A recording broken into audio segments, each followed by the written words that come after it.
All right, everyone, here we are, and we're back outside in the shop.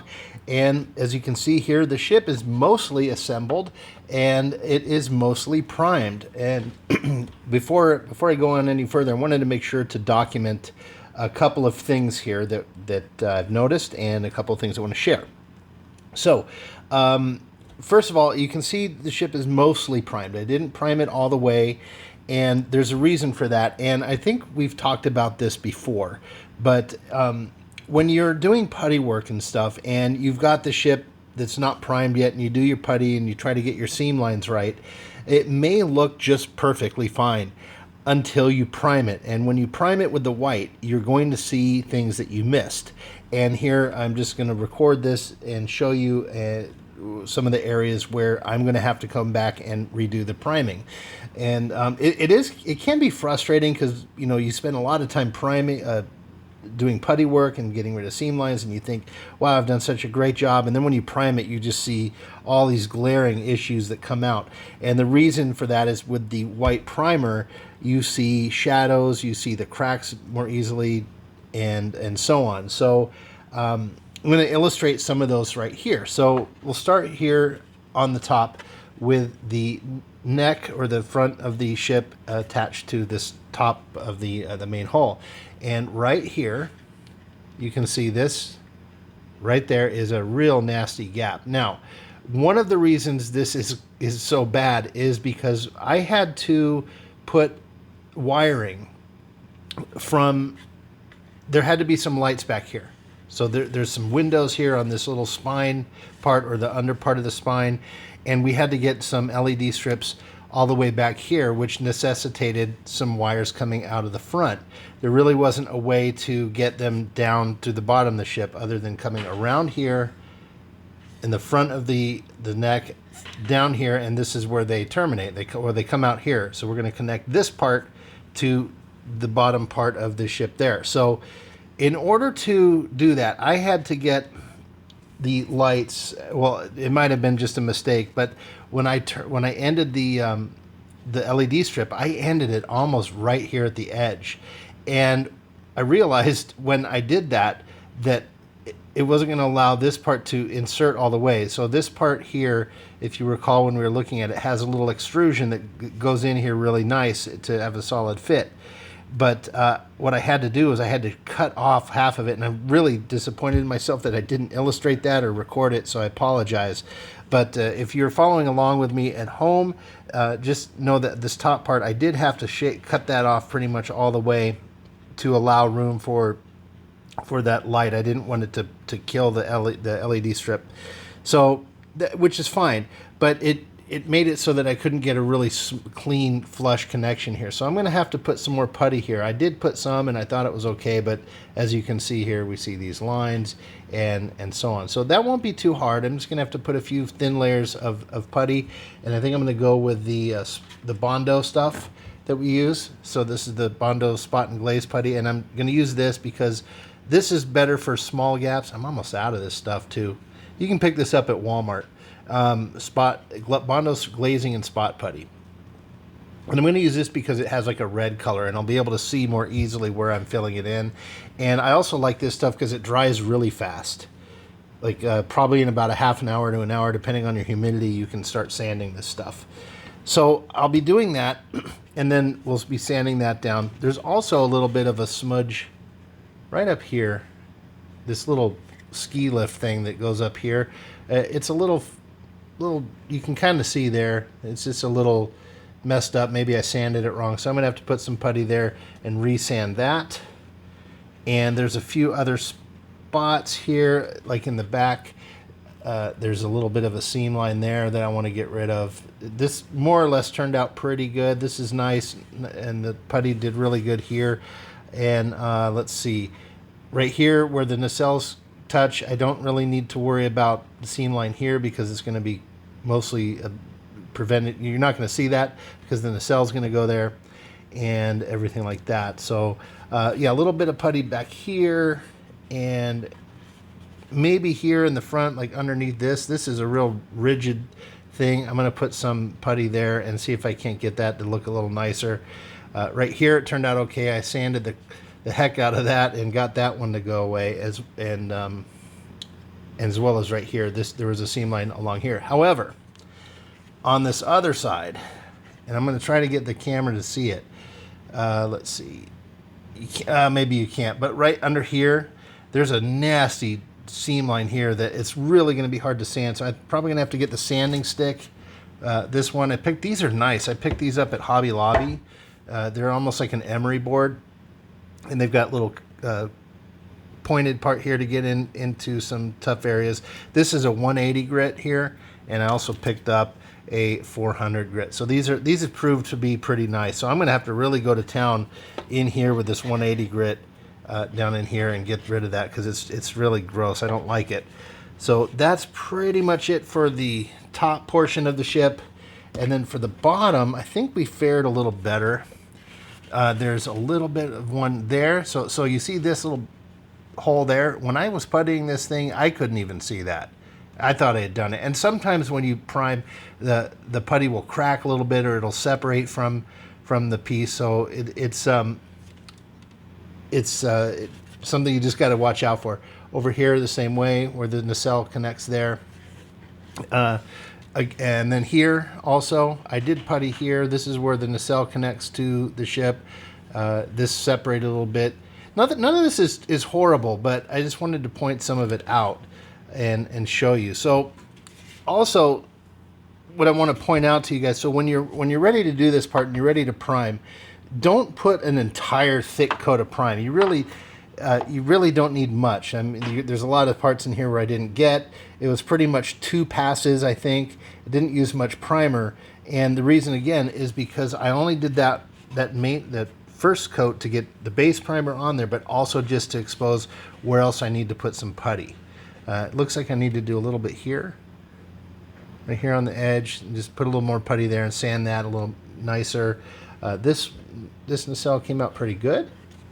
No seam line here on top, and also in the front looks good, and the front of this one and the back of this one look pretty good. There's a little bit of a hole right here that you can see.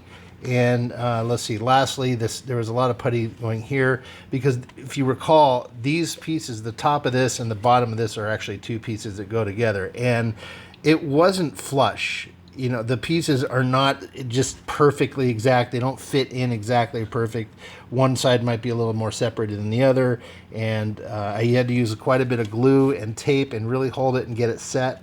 And did a pretty good job gluing together once I got to it. But just so you know, if you do this, you're going to have to use a lot of patience and a lot of pressure and put it down, hold it, and and use a lot of tape. I would not recommend using clamps with this one, because they're curved. You're not going to get a real tight grip with the little clamps here like this, because they're not going to be flush, So let me demonstrate here. So when I get it down there, you can see it's just not doing it. And if you do it too tight, it'll start bowing and it won't get a nice tight connection. So I definitely recommend just using tape.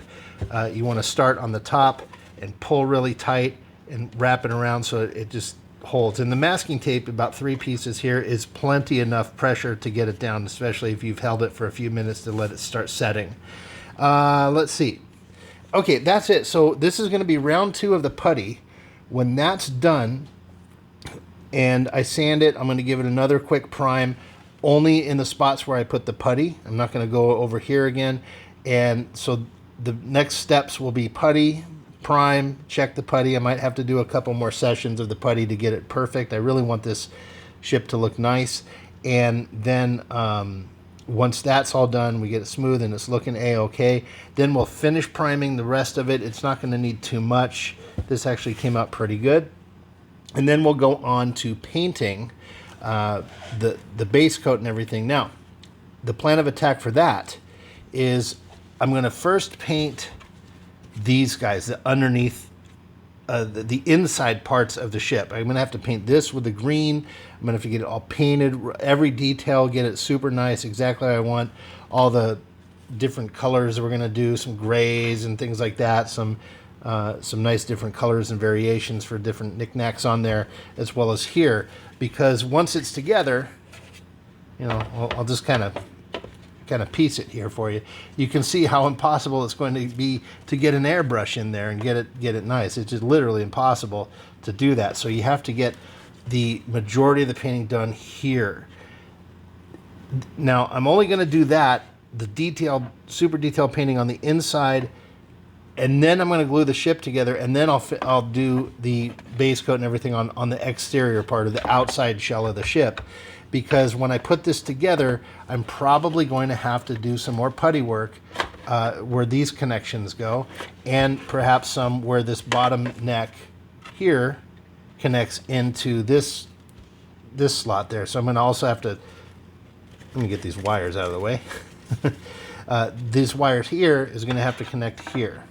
So that's going to take some really careful work, and make sure that I don't have any wire exposed so it doesn't short out on me, and then put this together, and then I'm going to have to putty that and then prime and test that part as well. So put that together, prime and putty seal these top parts, and then after that's all done, the ship's fully together, we'll go ahead and paint the rest of the details. So it's pretty complicated. It's not impossible, but this is turning out to be a pretty good challenge, and I'm having a lot of fun. I'm not upset or anything, not disappointed, but this is going to be teaching me a lot of stuff too about you know, learning what to paint and when, and it's helping me do some more practice with the putty and seam lines and stuff like that. And let's see, last thing here before we leave this section, I'll just talk a little bit about the rear. This is that kind of fantail section. This is a piece on its own, and those wires went down in here. I think I recorded that. I hope I did. So, but basically all the wires are coming in here, and I did the wires, just taped them to the bottom part of this, and once they were set, then I plopped the top on and that. So the... oh, excuse me. So this piece here, this little inside part, this is where I glued the nacelles on here, these parts, and this one. After those were on and set, that's when I glued the bottom one and fed the wire through here. I don't think I recorded that, so I do apologize, but it wasn't too hard. You can kind of figure out all the wires underneath here, and they come out right here. And there's no lights obviously in here, only in the nacelles and this little bit right there. Okay, guys, that's it for this section, and we will see you in a second. Hey everybody, okay, just another section here to wrap up this this video. As you can see here, we've got some pretty cool stuff going on, or some weird stuff going on the ship. And before we get into the paint part, though, I just want to say, as far as the putty is concerned, I know the last section, you know, we were doing a lot of the putty work and everything. It took me probably 3 or 4 days to get the putty right, because I was having to put layer after layer in small amounts, letting it dry, coming back out here, sanding it down, and, you know, just finding all the time to do that between, you know, life is a little bit challenging. So it's taken a long time. Now, I will say I have been a little bit of a perfectionist on this model, because I really want it to turn out right. So I have been spending a little bit more time than I may have otherwise done so on a different model, and the fruits of my labor are producing a crop, I guess, as they might say. And so I got all that done, and then of course it was dragging myself to unpack the airbrush, which I detest doing. It's just too complicated for me. I don't like it. I'm a simple guy. I like to spray stuff be done, but the airbrush is called for this, because the greens I need are really only available in the bottle paints. Okay, so let's talk a little bit about these greens. So at first, I started with this green. It's just part green. It was really green, and I thought it was going to look be a pretty good contrast, but it turned out to be just too grassy, too bright, a little too happy, I guess you might say. So I ended up going to the model store at the Hobby Town. Thankfully, they did have just green. XF5, regular old green, and that's what I chose to do for the majority of the color. Now, you might be seeing this here. This is not the green color. This is Tamiya NATO Green XF57. I wanted to do a dark line, kind of like you would see in Jetcraft and stuff, where they, I forget what the name of the process is called, but you basically airbrush darker lines, black or green, some darker color along where the pivot lines are, where panels connect. And I wanted to do something similar for the bird of prey to kind of show the feathers a little bit. Now it's a little clunky, it's like wavy and stuff, but that's all gonna kind of go away. And let's bring over the other side, and we'll show you that in a minute. So before I do that, now the top. So sorry. So right here you see that kind of green we did, and I had started to paint the bottom of this with the green after I did the wing stuff. So it took a couple of coats of the XF5, and I almost ran out, so I've had to order some more. And anyway, but this is the result. Let me bring the light on there, and hopefully it's going to come through nice on the camera. Now you can see here, it's a little, there's some spots here I still have to clean up. I still have to come over this with another light coat of the green to kind of blend everything together. There's some dark here and everything.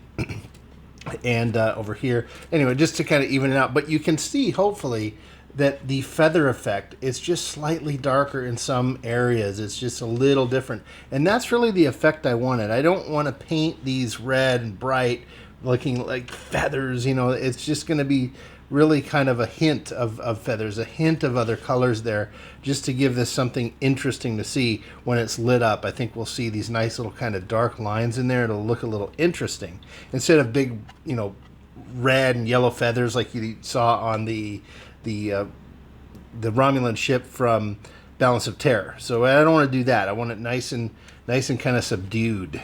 So anyway, that's what this is going to do. And like you can see here, I didn't have the most steady of hands going around these corners and stuff like that. But I am going to take you over and show you kind of a thing that I devised to do this, which might help you in your airbrushing or spray painting techniques. But before we do that, I'll turn these over. And the bottoms are pretty much done. I just need to do a little bit more work. Like we said, I have to clean this up with some more green. And then over here, there's a few spots. And then once that's done, then I can go ahead and put this model together. I can glue it. And when that's all finished, we'll have the opportunity to come through here and do the top really nice, and the head and all that stuff. Again, like we said in the last section, I don't want to paint everything too soon, because when we glue these, we're probably gonna have to use some putty work, and so I don't want to waste all that paint and time and everything just to smear over with putty and repaint it. I want to get it together, get the seam lines taken care of, everything squared away, wires, all the putty we're gonna have to do down here, all of it done. Then we're gonna come through and airbrush the entire thing and call it a day. There's a few decals to put on, but anyway, you can see here, the top, I kind of puttered out a paint right here. I was getting it done, and just kind of started running out of paint in my cup. And I didn't want to load it up to do this part, so I just called it a night and went and cleaned the airbrush, because it takes me 20-30 minutes to properly clean that thing. Yeah, you can see here all the putty work is pretty good. There's a couple little spots there that just maybe I could put a little smudge here, but in here it didn't come out perfect, everyone. So it's just it was really stubborn, but I just kind of left it where it was. Left well enough alone, I guess you could say. Maybe here I can sand it down some.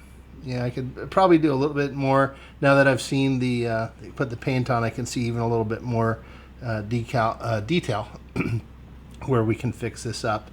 But this seam line went away, and that seam line I was talking about that's under here, you can see that's pretty much gone. And then we cleaned up these little steps here as best as we could. Now these two pieces of the head, they were a little offset, so that's why you're seeing some weird discrepancies. But there's a little bit more cleanup I can do, get in there. Like I said, I'm being a little bit more of a perfectionist on this kit than I have before, and I just attribute that to the fact that I'm maybe improving. So anyway, here's a good contrast. This shows what that original green was. You can see it's just a little bit too golf coursey, But anyway, I'm really happy with the way this is turning out. These subdued dark spots on the hull, It's just a hint of things. It's a little different. It adds a little creepiness to it, and I really like that. I didn't want anything too sharp. And of course, we're going to come through and do decals with grays and gunmetals and lifeboats here with some add a lot of cool details and stuff. So anyway, all right, let's go over to the area where I use my airbrush. I'm going to point that way, and we'll take a little look at what I've got set up over there, and then we'll call it done. Call this video done. We'll be right back. Well, okay, here we are over at the other side of my garage there, and you can see here what we have here is it's an artist's easel. It's a painting easel. I think it's 36 inches maybe by 24. Just a standard easel that you would get at Hobby Lobby or something. However, down here, there's a little ledge or shelf that I just put in there. So normally the easel only comes out to here. And I was really struggling to look for something that could prop up my model so that I can aim the airbrush straight. You know, I don't like pointing it down because you're going to spill the paint. It's not going to come out consistently. I needed something that went horizontally. And so I saw this easel that I have here that I do some oil painting and stuff, and I've used this before. I'm like, wait a minute, if there was just a shelf here, why not do my models on it? So I grabbed a little square piece of 1/4 inch or 1/8 inch plywood, whatever this is, and just screwed it in there, you know, real basic. And now I can go here and I can prop up most pieces from any model on here and go ahead and paint it. So this is a really nice thing. It secures it. I can tilt it back and forth because the easel's got the adjusting rod on the back. It's a nice shelf to hold a big piece, and of course this, you know, I can spray this. It's an easel that's supposed to get paint on it. So this really turned out to be a pretty cool thing. So if you have an easel at home and don't mind screwing a shelf onto it, or if you just want to go buy a easel or find one on like Facebook Marketplace or a garage sale or something, people are selling these things all the time. You might even be able to pick them up for free. And you can grab these things or make one. You know, you can just make a shelf, and the work behind it isn't really that hard. We'll take a quick look. It's just got this little support rod. These little notches there hold the thing, and you move them. The further you move them back, the more of an angle this tilts back on. And that's you put a little hinge there. You could probably make one of these pretty simple if you had like a little router or something. But this really turned out well. I was really glad to have thought of it. So I wanted to share that with you. And this is going to be my kind of go-to now when I need to paint, even for spray paint. This is going to be a really good way to keep a thing steady and get a nice horizontal spray action and not sprayed down. I don't even like spraying down spray paint because it's not good. It's supposed to be sprayed this way. Anyway, that's it, folks. Hopefully this was entertaining, and we will see you down the road. We'll try to get this model finished and get the final video to you soon. Take care, everyone.